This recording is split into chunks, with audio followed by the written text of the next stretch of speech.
Welcome back to Meals by Mercy. Today we're cooking one of Delta's finest, Owo Soup. I'm making it with cow tongue, periwinkle, and dry fish. So you already know this pot is packed with goodness. So just stick around because this one will steal your heart. I started with a clean pot of water on fire.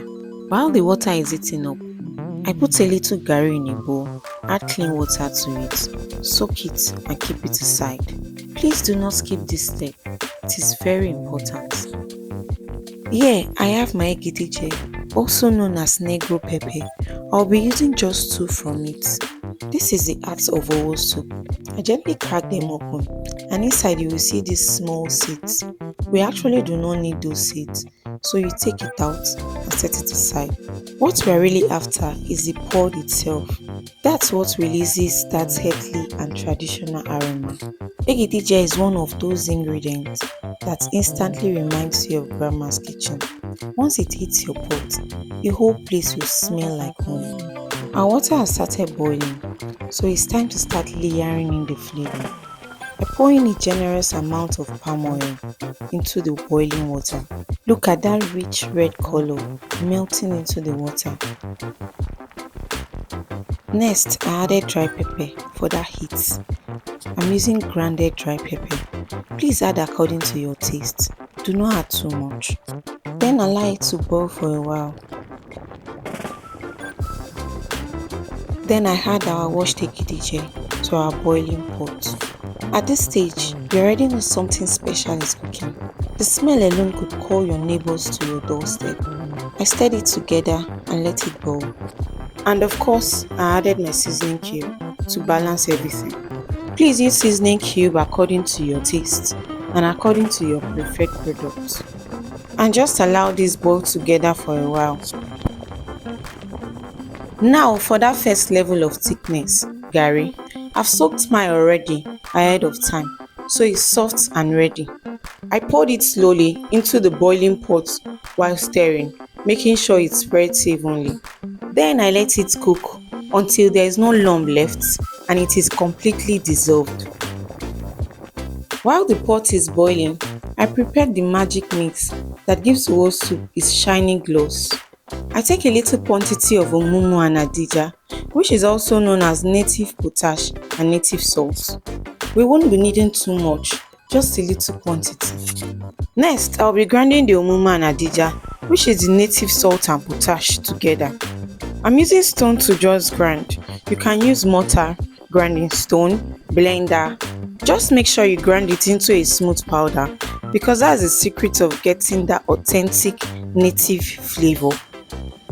After grinding our mixture, the omumu and adija, which is the native salt and potash, I pour the mixture into a clean bowl and I'll be adding raw starch to it. And then I added raw starch to it, just a little, not too much. After adding our starch, the next thing we need to do is to add water into this mixture to mix it into a smooth, light liquid. Just take your time and mix it properly. See this mixture here is what transforms the Owo Soup, giving it that glossy finishing that Owo Soup is famous for. This is like a finish touch that takes it from ordinary to extraordinary. Just mix it and set it aside. Now back to the pot. Look at how that has thickened up nicely. Can you see it? Smooth and lump-free. It's time to bring in our protein. I'll be making use of dry fish. You can make use of any fish of your choice, either dry catfish or dry ice fish. Just wash properly before using. I dropped in my washed dry fish, which add that smoky depth in the Owo Soup. Just stir this for a while and leave it to simmer so the fish can simmer into the soup. While this is boiling, I'll prep our protein we want to use. Sorry, I lost the clip where we're prepping our protein. I'm using cow tongue. You can use any protein of your choice. Most people prefer using dry meat. I poured in our protein, which is tinned cow tongue. After pouring it in, I stirred everything together to combine. Stir it properly. Then we're going to leave this for a while so everything will simmer together. If you notice, I didn't add salt to the soup. Next, I added my fresh washed periwinkle. What do you call this in your place? Please let me know in the comment section. I want to learn. The periwinkle gives the soup that sea flavor balance and richness. Periwinkle is very good because it's high in protein, which helps repair body tissues and supports muscle growth. It's also rich in iron, and it's a good source of omega-3 fatty acid. It supports heart health and reduces inflammation. It also contains essential vitamins and minerals. The next thing we'll be adding is crayfish. You can either pound yours or blend it. I use mortar to pound mine. A sprinkle of crayfish ties everything together. Crayfish is a must in Owo soup. It's very important. Stir everything together and allow it simmer. Allow everything boil together so the crayfish can enter the soup.